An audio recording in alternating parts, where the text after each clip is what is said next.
गांव में भोला नाम का एक मक्कर लकतधारा रहता था, जो हर वक्त अपनी किस्मत को कोसता रहता था। एक दिन जब भोला जंगल जा रहा था, तो भोला की पत्नी, जो बिल्कुल उसके ही स्वभाव की थी, बिल्कुल गुस्से में बोली, दूसरों के घरों में देखो कितने आलीशान घर है और घर में सोना चांदी भी भरा पड़ा है, और एक तुम हो आज तक यहाँ झुग्गी झोपड़ी है। भाग्यवान, रोज जाता तो हूँ लकड़ी लेने, परसन कर मनाओ। मैं इतना भी काम करता हूँ, मेरा बस चले तो मैं जंगल लकड़ी लेने भी ना जाऊं। हाँ हाँ, कम पर तो जाते हो, लेकिन वही हालात, इतने आलस में लकड़ियां कटाते हो कि सुबह से शाम तक एक गचड़ी ही मिल पाती है, और जिससे घर का खर्चा भी नहीं हो पाता। ऐसे ही चलता रहा तो दोनों बच्चे अनपढ़ ही रह जाएंगे। तुम्हारी राज में मैं बिल्कुल तंग आ गई हूँ। मन करता है तुम्हें छोड़कर चली जाऊं। तभी वहां भोला का 10 वर्षीय पुत्र अर्जुन भी आ जाता है। तू भी अपने पिताजी की तरह आलसी है या नहीं कि अपने पिताजी के साथ जंगल जाकर कुछ लकड़ी ले आओ। 10 वर्ष का हो गया है, लेकिन अभी बच्चों की तरह बाहर खेलता ही रहता है। यहाँ सब सुनकर अर्जुन वहाँ से चला जाता है। तभी वहां भोला की 7 वर्षीय बेटी भी वहां आ गई। अपनी बेटी गोरी को आटा देख भोला बोलाता है, गोरी, अब तू भी बता तुझे क्या खाने को चाहिए। तुम दोनों की फरमाइशों से मैं तंग आ गया हूँ। नहीं नहीं पिताजी, मुझे तो कुछ भी नहीं खाना। मैं तो रोटी खाकर ही अपना पेट भर लूंगी। और वैसे भी मेरे गुरुजी कहते हैं, जो मिले उसमें ही खुश रहना चाहिए, कभी खाने का अपमान नहीं करना चाहिए। इतना सुनकर भोला वहां से जंगल की तरफ चला जाता है। भोला जंगल में जाकर लकड़ी काटने लगता है।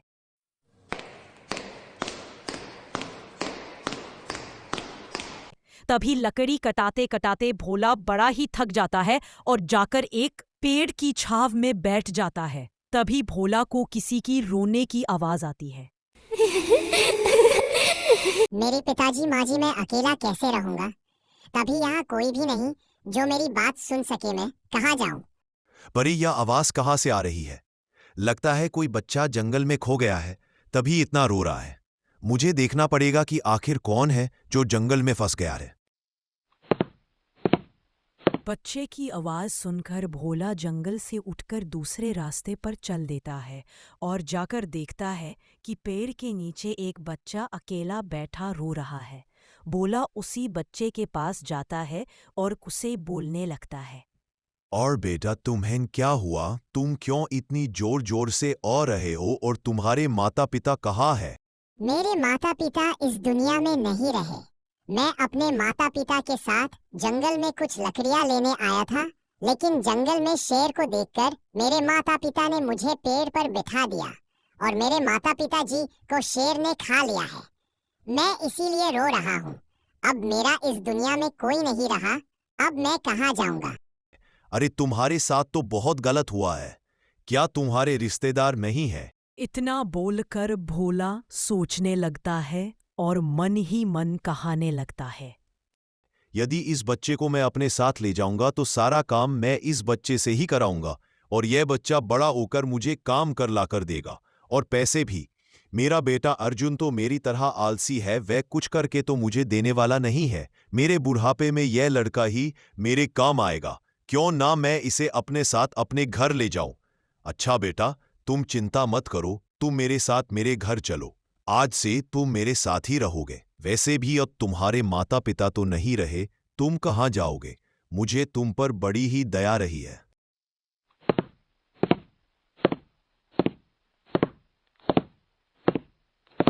महेश बेटा, तुम अंदर जाओ, अपने भाई बहनों के साथ अंदर जाकर खेलो, और तुम अपने आप को कोई गैर मत समझना। आज से तुम भी मेरे बेटे हो।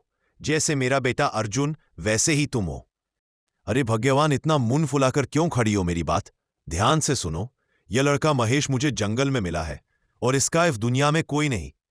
अब हम इसे से काम कराएंगे, जिससे यह हमें पैसे कमा कर देगा। और तुम्हें तो पता ही है, अपने बेटे का हमारा बेटा अर्जुन बिल्कुल नालायक है, किसी काम का नहीं, एकदम आलसी है। यह हमारे बुढ़ापे में काम आने वाला नहीं, और इस महेश से हम सारे भारी काम कराएंगे। आज पहली बार आपने कोई अच्छा काम किया है जी। आपने बिल्कुल ठीक किया। हमें तो मुफ्त का नौकर मिल गया, सारा काम भी करके देगा और कुछ लेगा भी नहीं। इस तरह मेरे बेटे को भी ज्यादा मेहनत नहीं करनी पड़ेगी और रही आपकी बात, आप तो है ही आलसी, और से आप भी जंगल जाना काम कर देना। कुछ दिन तो ऐसे ही चलता रहा। कुछ दिन बीतने के बाद राधा और भोला ने अपना असली रूप दिखाना शुरू कर दिया। एक दिन सुबह सवेरे जब महेश खाना खा रहा था, तब महेश की माँ उसे बोलती है, महेश बेटा, अब तुम बड़े होने लगे हो, अब तुम्हें भी कोई काम सीख लेना चाहिए। काम सीख लोगे तो जल्दी ही बड़े आदमी बन जाओगे। महेश, तुम ऐसा क्यों नहीं करते, अपने पिताजी के साथ जंगल में लकड़ियां काटने जाओ, जिसे तुम जंगल को जान भी जाओगे और लकड़ियां भी काटने सीख जाओगे। ठीक है माँ, मैं पिताजी के साथ चला जाता हूँ। अपनी मन की बात सुनकर महेश अपने पिताजी के साथ कुल्हाड़ी लेकर जंगल की तरफ चला जाता है और जंगल में जाकर काम करने लगता है। कुछ दिन ऐसे ही बीत जाते हैं। महेश अपने पिताजी के साथ रोज जंगल जाता, जंगल से लकड़ी लाकर। धीरे धीरे वक्त बीता जाता है। अब वक्त 20 साल आगे जा चुका था। महेश 20 साल का हो चुका। भोला और उसकी पत्नी भी अब बूढ़े हो चुके थे।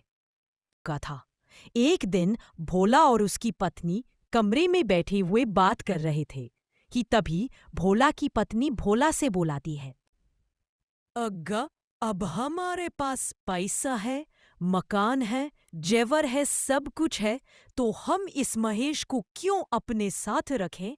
क्यों ना हम इस महेश को अपने घर से निकल सकते? वैसे भी अब हमारे पास काफी दौलत हो चुकी है, अब हमें इसकी कोई जरूरत नहीं। भाग्यवान, तुम बड़ी ही भोली। बात तो तुम्हारी ठीक है कि हम इसे निकाल क्यों नहीं देते, लेकिन भाग्यवान, जब तक हमारी बिटिया गौरी का विवाह नहीं हो जाता, इस महेश को घर से निकालने का कोई फायदा नहीं, बल्कि हमें इससे नुकसान हो जाएगा। जिस दिन गौरी का विवाह हो जाएगा, मैं खुद इस महेश को घर से निकाल फेंकूंगा। यह सब बातें गौरी भी बाहर खड़ी हुई सुन रही थी। गौरी अपने माता पिता की बात सुनकर कमरे के अंदर आ जाती है और अपने माता पिता से बोलने लगती है, पिताजी, आप यह कैसी बातें कर रहे हैं? महेश भैया ने हमारे लिए क्या कुछ नहीं किया? उन्होंने अपनी सारी जिंदगी कमाने में निकाल दी, पर आपको तो पता ही है, अर्जुन भैया कुछ भी नहीं करते, लेकिन फिर भी महेश उन्हें हर महीने खर्चा देते हैं, और आप फिर भी महेश भैया के बारे में इतना बुरा सोचते हैं। जलपरी मणिमाला हर दिन की तरह उस दिन भी अपने ख्याल में नदी के पानी में तैर रही थी। तभी अचानक उसे सुनाई देती है,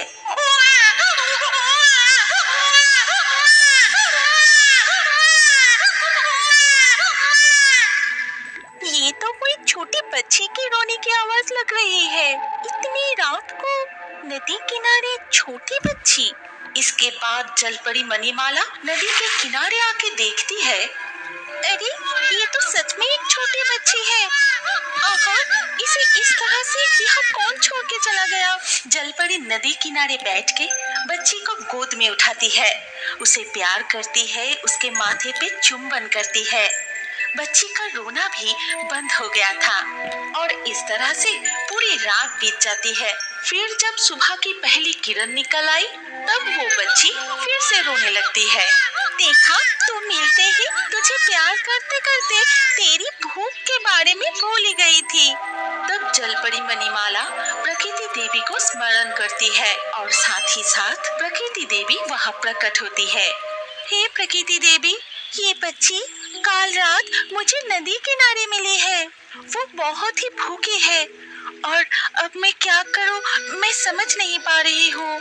वो एक इंसानी बच्चा है, उसे यहाँ छोड़ के तुम्हें पानी में लौट जाना चाहिए। उसकी भलाई इंसानों के ऊपर छोड़ दो। नहीं नहीं प्रकृति देवी, उसे मैं इन 2 हाथों से गोद में उठाई हूँ, वो भी मेरी गोद में कितनी शांति से है। आप सिर्फ मुझे ये बता दीजिए कि मैं कैसे उसकी माँ बन के रह सकती हूँ। ठीक है, जो तुम्हारी मर्जी। तब प्रकृति देवी ने अपनी जादुई शक्ति से जलपरी मणिमाला को मानव रूप प्रदान करती है। फिर मानव रूपी जलपरी अपनी बेटी को गोद में लिए नदी से बाहर आती है। फिर जंगल की रास्ते से गांव की ओर जाने लगी। जलपरी मणिमाला, मुझे वो बच्ची दे दो। मैं उस बच्ची को खाऊंगी और उसकी असली सच मुझे पता है। कभी नहीं, वो मेरी बेटी है। तुम चले जाओ यहाँ से, नहीं तो। लेकिन चुड़ैल छोड़ने वालों में से नहीं थे। वो अपनी लंबी हाथ बढ़ा के जैसे ही बच्ची को छीनने चाहती है, तभी मणिमाला दौड़ने लगी। प्रकृति देवी, बचाइए, बचाइए प्रकृति देवी, इस चुड़ैल के हाथ से बचाइए। तभी अचानक तूफान आ गया। धूल उड़ के चुड़ैल की आंखों में चली गई। तब चुड़ैल को कुछ भी दिखाई नहीं दे रहा था और मणिमाला जल्दी से वहां से भाग के गांव में पहुंच गई। फिर एक पुराने मिट्टी के घर में अपनी बेटी को लिए मणिमाला रहने लगती है। तू तो मेरी आंखों का तारा है और इसीलिए आज से तेरे नाम है नयनतारा। लेकिन तुझे बड़ा करने के लिए, पढ़ाने के लिए इस स्थल भाग के मनुष्यों की तरह मुझे भी कुछ काम करना चाहिए। ये सोचते हुए मानव रूपी जलपरी गांव के घर घर जाकर काम की तलाश करने लगी। आपके पास मेरे लिए कुछ काम है? मैं घर के सारे काम जानती हूँ, आप जो कहेंगे वही कर दूंगी। आखिरकार उस एक घर में काम मिल ही जाती है। फिर धीरे धीरे बेटी नयनतारा बड़ी होने लगी। अब तो वो स्कूल भी जाने लगी है। माँ, मैं चलती हूँ, स्कूल की देरी हो रही है। नहीं, अकेला मत जाओ, हर दिन की तरह मैं ही स्कूल में छोड़कर आऊंगी। लेकिन आपको तो तेज बुखार है माँ, और काम पे भी तो जाना है। मैं स्कूल अकेले ही चले जाती हूँ। लेकिन मणिमाला नयनतारा की बात नहीं मानती और उसका हाथ पकड़कर स्कूल ले जाती है। और इस तरह धीरे धीरे नयनतारा बड़ी हो गई। अब वो कॉलेज में जाती है। लेकिन मणिमाला नयनतारा को एक दिन के लिए भी अकेला नहीं छोड़ती। इस बीच डायन इतनी बरसों से उस बच्ची को खाने की कोशिश कर रही हूँ, लेकिन कभी मौका नहीं मिला। अब नयनतारा को मणिमाला से अलग करने की तरकीब सोचनी होगी। इस तरह दिन बीतते रहे, लेकिन आज तक नयनतारा चुड़ैल की हाथ नहीं लगी। अब कॉलेज की पढ़ाई पूरी करने के बाद उसे गांव की एक छोटी स्कूल में नौकरी मिलती है।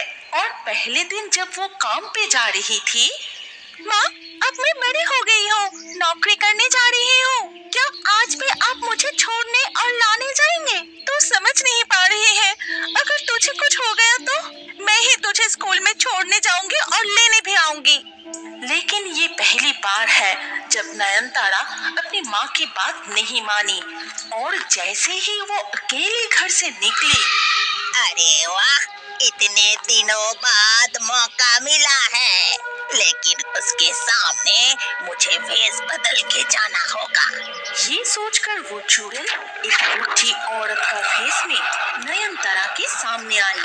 नयनतारा, अरे ओ नयनतारा, जरा इधर तो आ बेटी। कौन है आप? आप मुझे जानते हैं?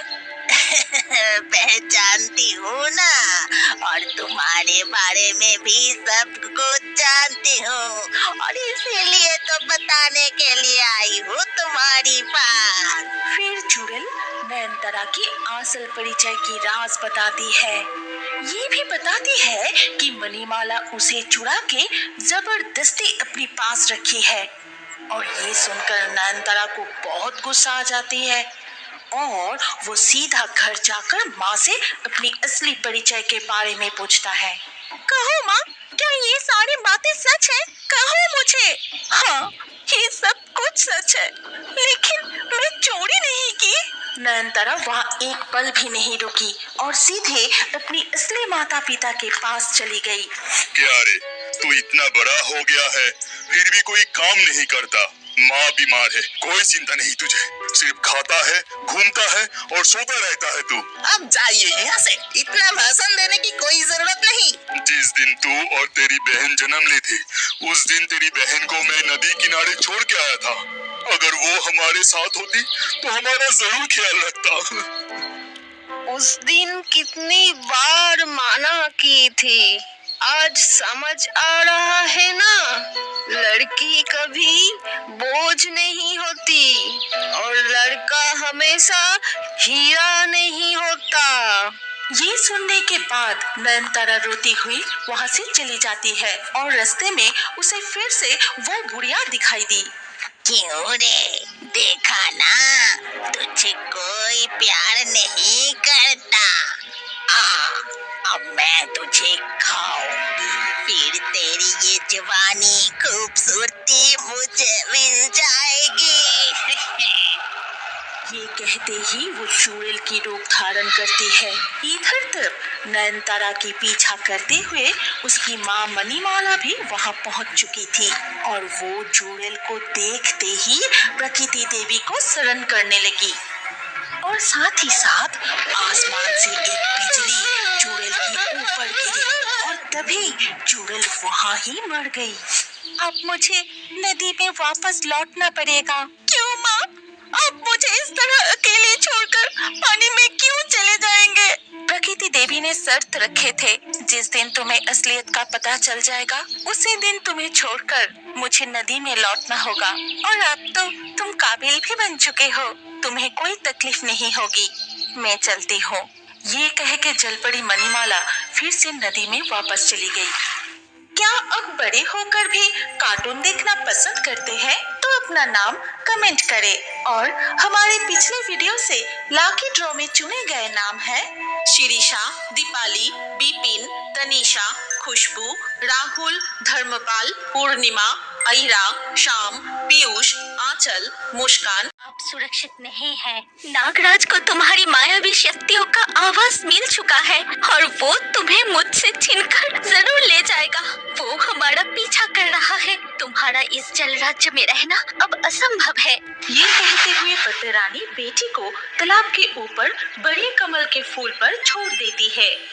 सुन रहे हो, घर में जरा सा भी चावल नहीं है।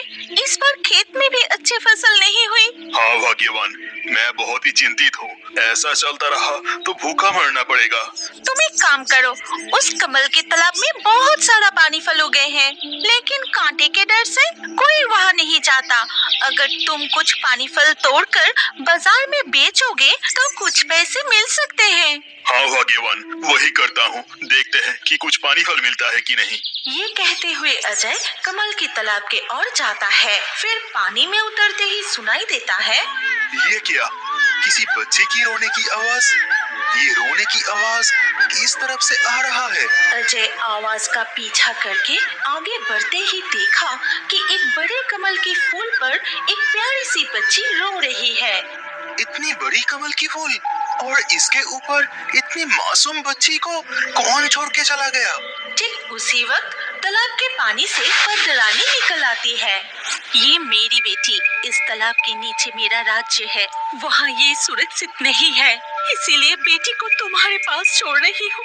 इसका ख्याल रखना और याद रखना, ये बच्ची कोई साधारण लड़की नहीं है। 5 साल पूरे होते ही इसकी दिव्य शक्तियाँ प्रकट होगी। मेरी बेटी को कभी दुखी मत होने देना। ख्याल रखना इसके आंसू कभी जमीन पर ना गिरे, नहीं तो तुम्हारे गांव में भयानक संकट आ जाएगा।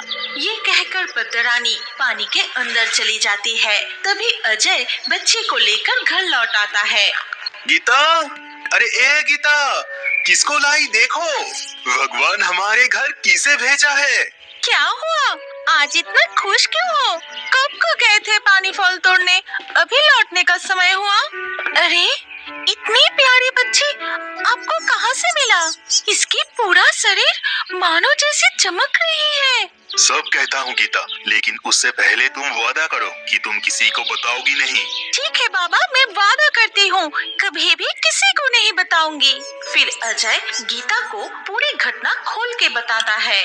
आज से ये हमारी बेटी, ये मुझे कमल की तालाब से मिली और देखो ये कमल जैसे ही प्यारी है, इसीलिए आज से मैं इसका नाम रखूंगी कमलिनी। लेकिन हम तो बहुत गरीब हैं, हमें ही ठीक से खाने नहीं मिलता, तो इस बच्चे का पालन पोषण कैसे करेंगे? तुम चिंता मत करो, जरूर कोई इंतजाम हो जाएगा। ठीक उसी वक्त जमींदार के एक सिपाही आकर अजय को बुलाने लगता है। अजय, घर पर हो क्या? अजय, जी कहिए, क्या जमींदार साहब ने भेजा है? लेकिन इस बार जरा सा भी फसल नहीं हुई। अगर खजाना थोड़ा कम कर दे तो बड़ी मेहरबानी होती। तुम हर साल समय से पहले ही खजाना देते हो, इसलिए इस बार की खजाना जमींदार नहीं लेगा। और तुम्हारे ईमानदारी देखकर जमींदार खुद तुम्हें नौकरी पर रखने का निर्णय लिया। कल सुबह जरूर जमींदार साहब से मिलना। अब मैं चलता हूँ। ये बच्ची आज ही हमारे घर आए और आज ही ऐसा चमत्कार हो गया। इस बच्ची में तो सच में जादुई शक्ति है। जमींदार बाबू के कर्मचारी के पद पर नियुक्त होने के बाद से उनके परिवार की सभी परेशानियां और कष्ट दूर हो गए। कमलिनी भी धीरे धीरे बड़ी होने लगी। ऐसे ही एक दिन सुबह, भाग्यवान, आज कमालिनी के 5 वर्ष पूरे हुए। उसके लिए अच्छी अच्छी खाना बनाओ, ठीक है? ये क्या? इस तरह से सब कमल की तालाब की ओर क्यों दौड़ रहा है? लगता है कोई अनहोनी हो गया। चलो चलकर देखते हैं। कमल के तालाब के पास पहुंचते ही वो देखा कि पड़ोस के लड़का दीपू खेलते खेलते पानी में डूब गया था और सांसें भी रुक गया है। ए दीपू, क्या हुआ तुझे? उठ जाना दीपू, देख सब लोग तेरे लिए रो रहे हैं। जैसे ही कमलिनी ने दीपू के सिर पर हाथ रखा, उसके पेट में जमा हुआ सारा पानी बाहर निकल आया। फिर वो धीरे धीरे आंखें खोली। ये लड़की कोई आम लड़की नहीं है, इसमें तो जादुई शक्ति है। अरे नहीं नहीं, ऐसा नहीं है, इसमें कोई जादुई शक्ति वक्ति नहीं है। कुछ दिनों बाद गांव के एक लड़के को काल नाग ने डस लिया। तांत्रिक डॉक्टर को दिखाने के बाद भी जब उसका जान नहीं लौटा, तभी गांव वाले कमलिनी को बुलाने की सलाह देते हैं। और कमलिनी आकर जैसे ही वो कटे हुए जगह पर हाथ रखा, तुरंत शरीर से पूरा विष निकल गया। हमारी कमलिनी में सच में जादुई शक्तियाँ हैं। हमारे गांव के सारे दुख दूर करने के लिए भगवान ने इसे हमारे पास भेजे हैं। इस प्रकार समय बीतने लगा। गांव में किसी भी समस्या, बीमारी, फसल की बर्बादी, हर चीज कमलिनी के स्पर्श से जादू की तरह ठीक हो जाती है। गांव वालों ने इतना सुखद और समृद्धि समय पहले कभी नहीं देखा था। कल अमावस्या है। मेरे महायज्ञ के लिए 108 कमल के फूल चाहिए, लेकिन मेरे पास तो 107 ही फूल हैं।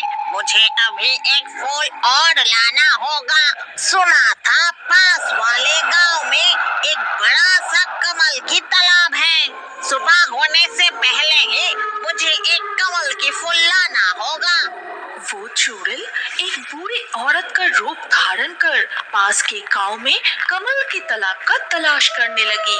उसी समय वो जब कमलिनी के घर के पास से गुजर रही थी, हमारे बच्चे के पास जादुई क्षमता है, ये पूरे गांव वाले जान चुके हैं। चारों तरफ सिर्फ कमलिनी की ही बात हो रही है। मुझे बहुत डर लग रहा है। अगर कोई हमारी बेटी को हमसे छीन ले तो, या उसे नुकसान पहुंचाए। हम तो किसी को बता भी नहीं सकते कि वो साधारण लड़की नहीं है। वो तो मायावी पद्मरानी की बेटी है। पद्मरानी की बेटी? अब तो मेरे 108 कमल की फूल पूरे हो गए। इस लड़की की सर यज्ञ में देते ही इसकी सारी शक्तियाँ मेरी हो जाएगी। फिर मैं बन जाऊंगी सबसे शक्तिशाली। अगले दिन सुबह अजय काम पर निकल जाता है। तब गीता रसोई में काम कर रही थी और कमलिनी अपने कमरे में खेल रही थी। उसी वक्त चुड़ैल एक बूढ़ी औरत का रूप लेके, बेटी कमलिनी, बेटी कमलिनी, क्या तुम घर पर हो? कौन बुला रहा है? माँ, लगता है मुझे कोई बुला रही है। कौन? अंदर आओ। मैं पास के गांव से आई हूँ। मेरे पोते को 10 दिनों से बुखार है, जो किसी तरह ठीक नहीं हो रहा। उसकी हालत बहुत खराब है। सुना है कमलिनी के स्पर्श से सब ठीक हो जाता है। मैं उसे अपने पोते के पास जाना चाहती हूँ। मैं सब समझ रही हूँ बुढ़िया अम्मा, लेकिन मैं अपनी बेटी को अकेले कहीं नहीं भेज सकती। आज उसके पिता भी घर पर नहीं है, तुम कल आना। अगर आज रात को ही मेरे पोते को कुछ हो गया तो मैं क्या करूँगी? तुम चिंता मत करो, मैं 1-2 घंटे में ही तुम्हारी बेटी को वापस ले आऊंगी। माँ, तुम चिंता मत करो, मैं तो पास वाले गांव में ही जा रही हूँ। मैं इस दादी के साथ जाती हूँ, जल्दी ही लौट आऊंगी। ये कहकर कमलिनी उस बूढ़ी औरत के साथ चली जाती है। वो बुढ़िया उसे छल से जंगल के अंदर गुफा के सामने ले आते ही अपना चुड़ैल की रूप धारण करती है। ये क्या तुम तो एक चुड़ैल हो? मुझे यहाँ पर क्यों लाई? आज रात ही तेरे सर को मेरे महायज्ञ में अर्पित करने के बाद ही मैं सबसे शक्तिशाली बन जाऊंगी। कमलिनी डर के मारे रोने लगी। उसके आंसू जमीन पर गिरते ही गांव में भयानक तूफान शुरू हो जाता है। कमलिनी के वापस ना लौटने पर गीता अजय को पूरी घटना बताती है। अरे ये तुम क्या कह रही हो? हमारी कमलिनी जरूर तकलीफ में है, इसलिए ही ऐसा तूफान आया है। अब कमलिनी को कहाँ ढूंढे? चलो हम कमल के तालाब में जाकर माता रानी से प्रार्थना करते हैं, वो जरूर कुछ उपाय बताएंगी। गीता और अजय कमल के तालाब के पास पहुंचकर पद्म रानी को पुकारने लगे और तभी तालाब के पानी से निकल आई पद्म रानी। फिर पूरी घटना सुनकर पद्म रानी कहती है, मेरी बेटी को एक चुड़ैल ने उसकी गुफा में कैद करके रखी है। वो रो रही है और आंसू जमीन पर गिरने की वजह से ही ये तूफान आया है। यदि उसे जल्दी वापस ना लाया गया तो ये गांव तबाह हो जाएगा। ये नील कमल अपने पास रखो, इसे सावधानी से चुड़ैल की गुफा में ले जाकर उस पर फेंक देना और ये कमल उस पर पड़ते ही वो जल के राख हो जाएगी। इसके बाद अजय और गीता उस गुफा में पहुंचते ही पद्म रानी की दी हुई नील कमल चुड़ैल पर फेंकते ही चुड़ैल जलकर राख हो जाती है और स्वर्ण जल परी